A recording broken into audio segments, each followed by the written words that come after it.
Okay mga boss, done installation tayo sa ADB 160. Bali si sir nag-add ng ilaw.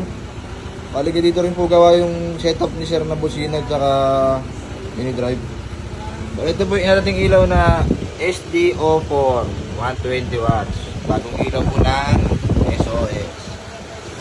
Tapos nagkabitin po tayo ng RM LED bracket, lifetime warranty. Pag nabali nyo po, pwede nyo pong solid na bawal natin panibagong bracket. Bali ang ilaw niya, low beam, ano ba? High beam.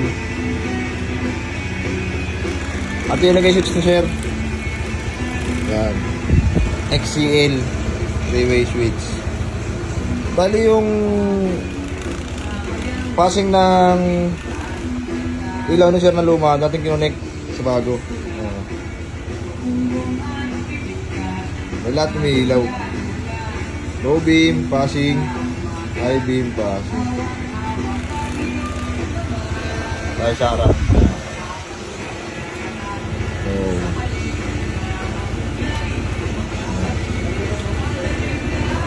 Sa mga gusto magpa-install ng ganitong setup, punta lang po muna sa SOS.